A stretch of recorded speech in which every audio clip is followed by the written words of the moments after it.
Este es el primer mandamiento y el más importante. Hay un segundo mandamiento que es igualmente importante. Ama a tu prójimo como a ti mismo. Toda la ley y las exigencias de los profetas se basan en estos dos mandamientos. Entonces, rodeado por los fariseos, Jesús les hizo una pregunta. ¿Qué piensan del Mesías? ¿De quién es hijo? Ellos contestaron, es hijo de David. Jesús les respondió, entonces, ¿por qué David, mientras hablaba bajo la inspiración del Espíritu, llama al Mesías mi Señor?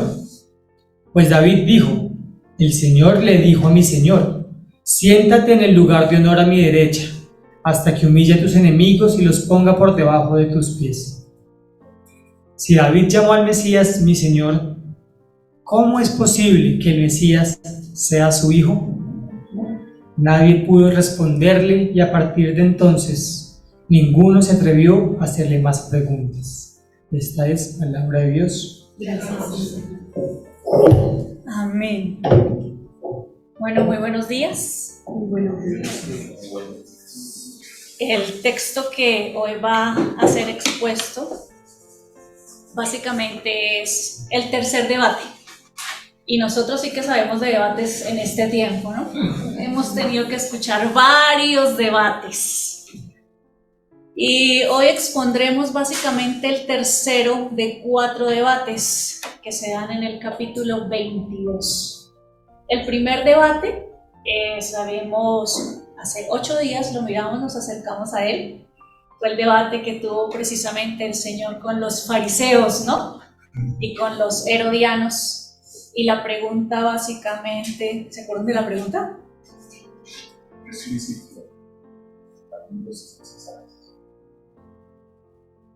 Sí, básicamente sí es correcto, ¿no? Lícito es correcto. ¿Pagar impuestos al César o no? El segundo debate básicamente tendría que ver con la resurrección. En ese debate fueron los saduceos quienes vinieron a cuestionar al Señor. Y este es el tercer debate. Nuevamente vienen los fariseos. Vamos 2-0. Señor va ganando aquí 2-0. Pero ellos no se rinden. Y entonces viene aquí el tercero de los debates. Y básicamente el contexto del debate nos permite conocer un poquito, ¿no? Este fariseo, este intérprete de la ley, lanza esta pregunta con el fin de probarle, de tentarle, de que ojalá él diga algo como base para acusarle de blasfemia. Recuerde que esta es la última semana antes de que él sea crucificado. Y la expresión intérprete de la ley se traduce del vocablo griego nomikos, que significa uno que interpreta la ley escrita. Así que no era cualquiera. Se preparó para darle en el blanco. Entonces hoy lo que vamos a hacer es hacer análisis de la pregunta, análisis de la respuesta como se hace en un buen debate y a conclusiones para que nosotros hoy tomemos una postura. Analicemos la pregunta. Verso 36. Maestro, ¿cuál es el mandamiento más importante en la ley de Moisés? Mira, los judíos conocían los mandamientos de amar a Dios y amar al prójimo. La legislación estaba formada por 613 mandamientos, todos igualmente importantes. A través de esta legalidad, los judíos normatizaban su comportamiento moral y religioso. Sin embargo, en la atmósfera rabínica se discutía cuál de estos 613 mandamientos era el más importante. Algunos rabinos negaban que hubiese uno o varios mandamientos sobresalientes, afirmando que si alguien quebrantaba uno solo, quebrantaba toda la ley.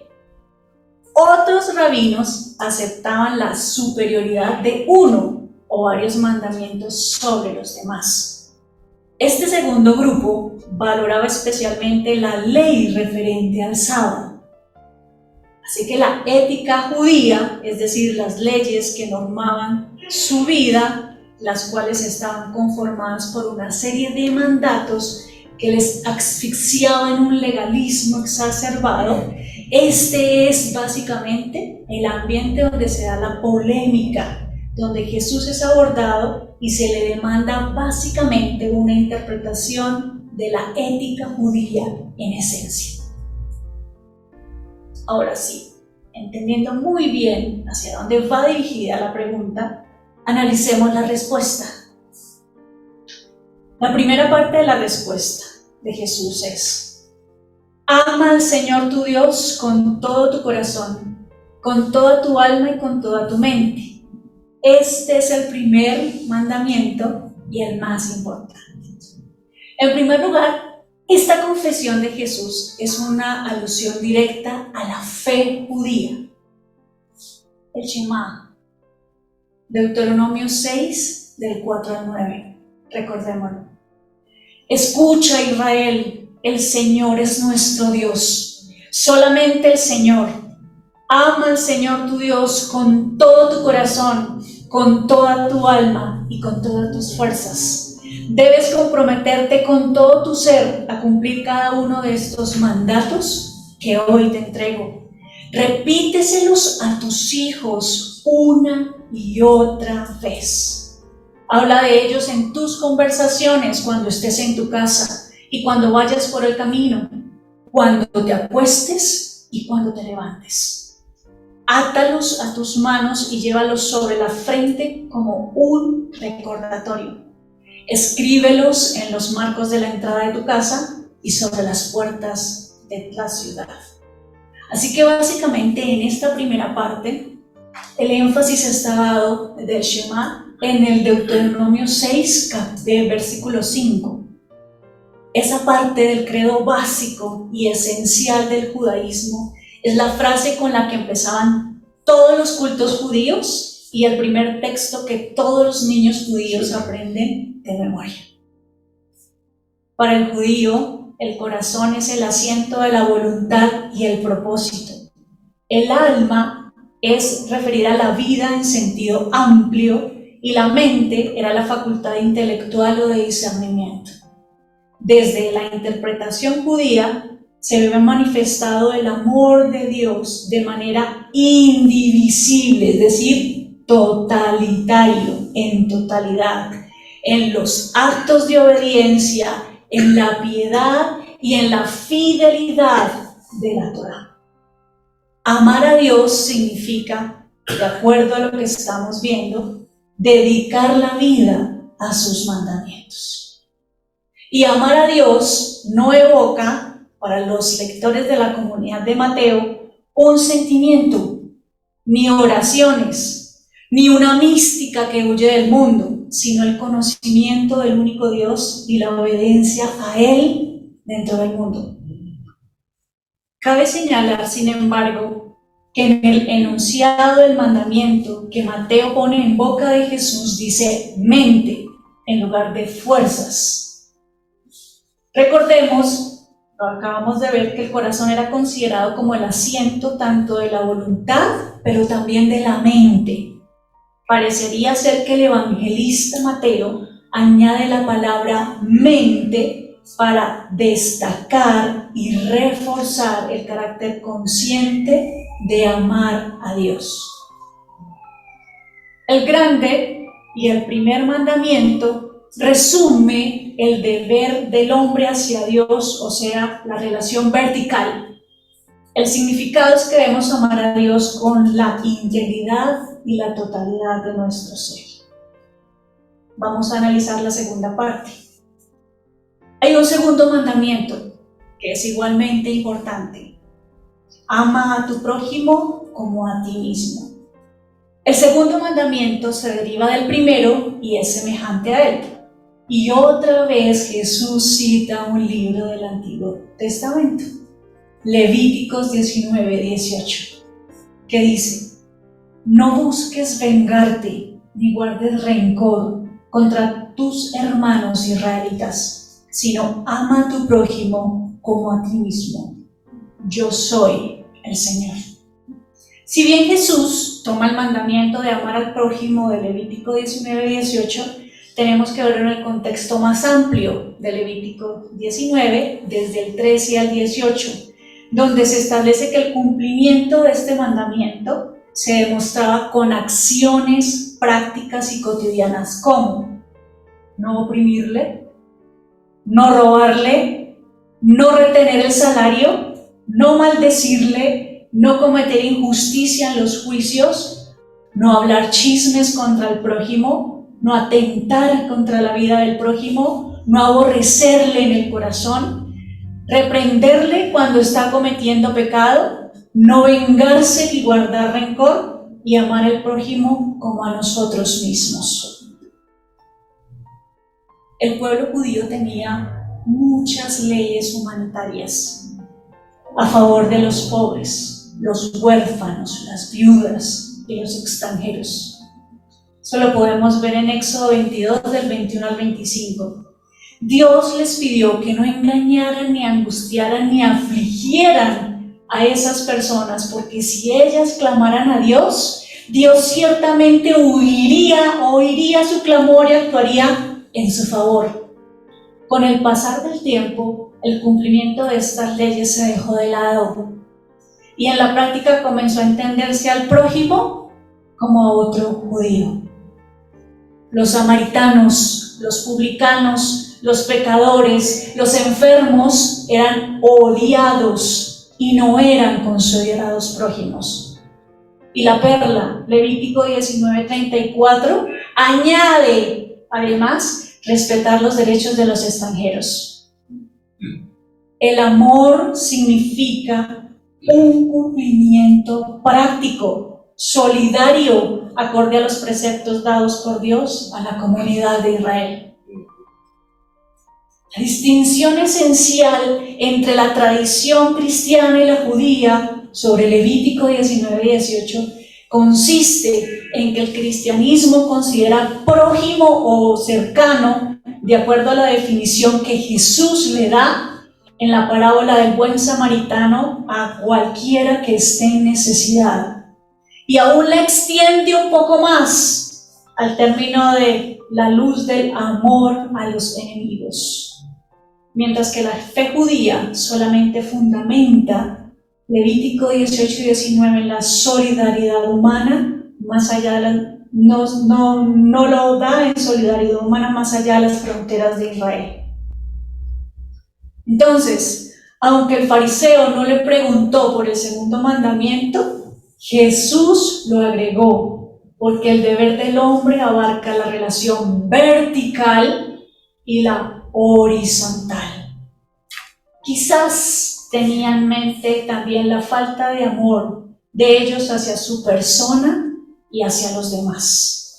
Los dos mandamientos expuestos por Jesús resumen no solo los 10 mandamientos, sino toda la ley y además todo lo que decían los profetas. Con las dos fuentes se resume todo el Antiguo Testamento. Aquí la novedad consiste justamente en poner los dos mandamientos, el amor a Dios y el amor al prójimo, revelando que estos dos son inseparables y complementarios. Son dos caras de la misma moneda. No se puede amar a Dios sin amar al prójimo, y no se puede amar al prójimo sin amar a Dios. Ahora bien, en el texto griego se da como complemento ama a tu prójimo, de hecho como a ti mismo, y se trata básicamente de compaginar los derechos propios y los derechos de los otros en el conjunto de la comunidad de Israel. De estos dos mandamientos dependen toda la ley y los profetas.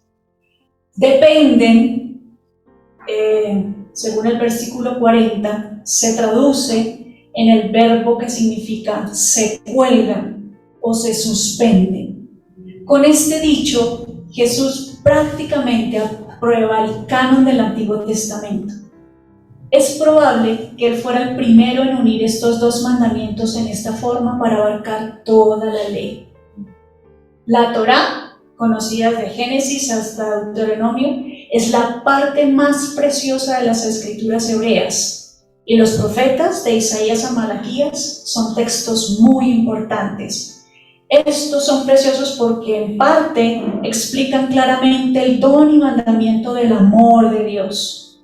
Así que cuando Jesús dice que la ley y los profetas dependen de estos dos mandamientos, amar a Dios y amar al prójimo, está diciendo que en estos dos mandamientos resume la más grande sabiduría que se encuentra en las escrituras hebreas. También está diciendo que estos mandamientos sirven como guía para que la persona que no está segura de lo que Dios quiere que haga en una situación particular, lo haga. El amor comprometido con Dios y sensible a las necesidades del prójimo es el fundamento sobre el cual se edifican las escrituras. Y tal fue el impacto que dicho mandamiento causó en la iglesia temprana, que la práctica del amor se convirtió en una marca clave de la identidad de la iglesia.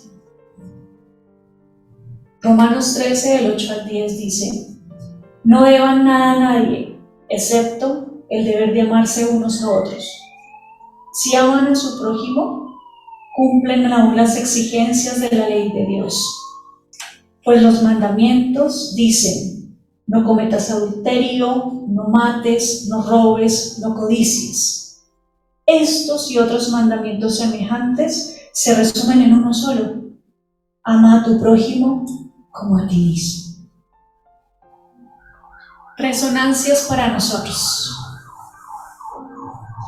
Lo contrario a totalidad o integración es disociación. Y creo que aquí para nosotros hoy es muy importante poder comprender esta palabra. Porque la disociación es un mecanismo de defensa que tiene el cerebro para sobrevivir a las vivencias traumáticas en cualquier etapa de la vida. Y lo que sucede es que hay una desconexión entre lo cognitivo, lo emocional y el cuerpo.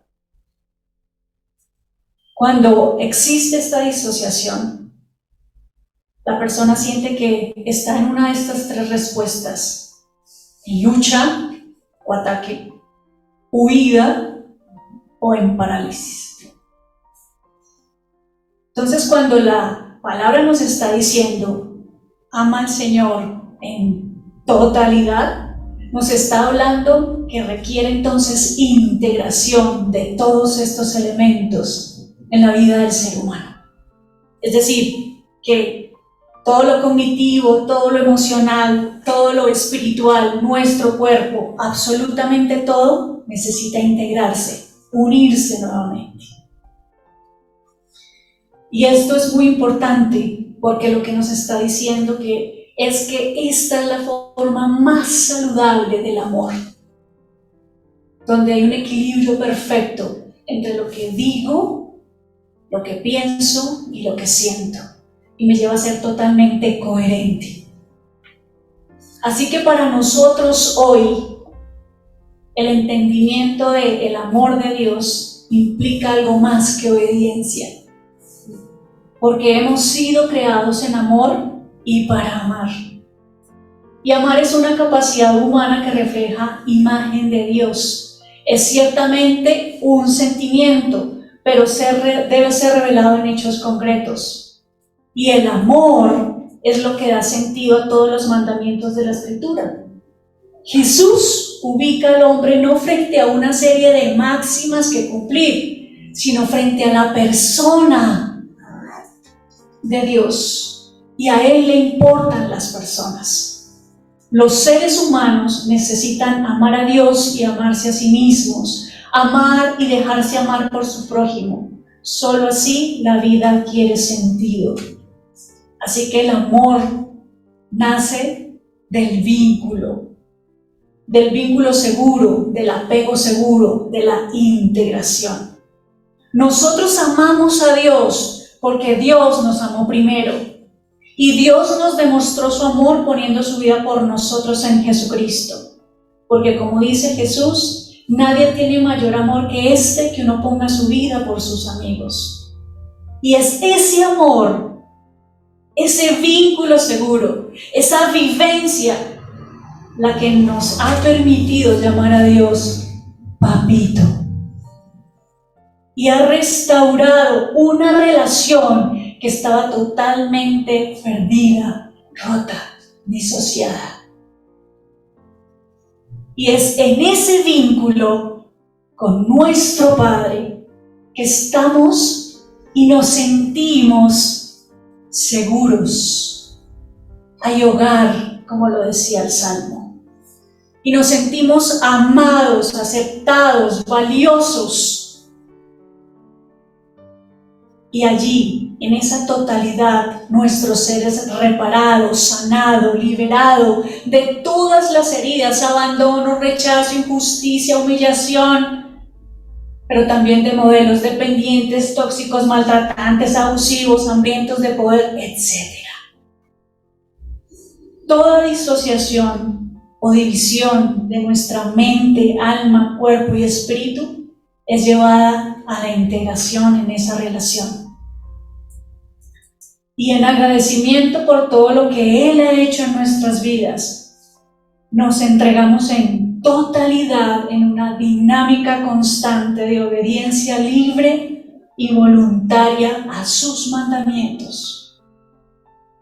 Sabemos que necesitamos de Dios y de su gracia para vivir. Esa relación es la que nos permite elegir sus preceptos y vivir conforme a ellos. Ellos nos dicen a nosotros, sí te amo, sí te cuido, sí te protejo. Afecto, estructura y pertenencia. El verme a mí mismo en esa dinámica de amor saludable es la que me permite darle al otro de la misma manera que yo lo he recibido. Y nos permite entonces además tener acciones concretas de solidaridad y amor hacia nuestro prójimo, hacia nuestro cercano. Por eso el apóstol Pablo, siguiendo a Jesús, dice que el cumplimiento de la ley es el amor. Juan, por su parte, en su primera carta, afirma, si alguno dice, yo amo a Dios, pero odia a su hermano, es mentiroso. Pues el que no ama a su hermano, a quien ha visto, ¿cómo puede amar a Dios, a quien no ha visto? No podemos decir que amamos a Dios, a quien no vemos, si no amamos también a nuestro prójimo, a aquella persona que está a nuestro lado, a la que muchas veces discriminamos por ser diferente, por su clase social, su forma de pensar, su cultura, su forma de vivir y de expresar su fe. El resquebrajamiento de las relaciones humanas y de la personalidad, así como de toda nuestra estructura social, son gemidos que demandan la manifestación de los hijos de Dios. Estamos comprometidos con el amor de Dios que es entrega y sacrificio, con el amor de Dios que regenera, libera, dignifica y afirma. Y el amor cristiano no se presenta en ambigüedades. Se trata de renunciar a todo lo que estorbe a nuestra lealtad, a ese vínculo seguro. Se trata de amar al prójimo, al más cercano, al cónyuge, a los amigos, a los parientes políticos, a los que profesan otra religión, a los que tienen otro estilo de vida, a los que lo tienen todo, a los que no tienen nada, a los que visten ropajes delicados y a los que apenas alcanzan a cubrirse de frío. De la misma manera como hemos sido amados nosotros, hemos recibido de gracia, debemos dar de gracia. Conclusión. El modelo de amor propuesto por nuestro Señor Jesucristo y por el cual dio su vida no solo es la respuesta, sino la cura de todas las distorsiones que estamos viviendo en este momento. Siempre repara en totalidad las relaciones con nuestro Dios y Padre, con nosotros mismos y con nuestro prójimo. Que la bondad y gracia de nuestro Señor nos permita elegir vivir permanentemente en ese modelo de salud, paz y bienestar.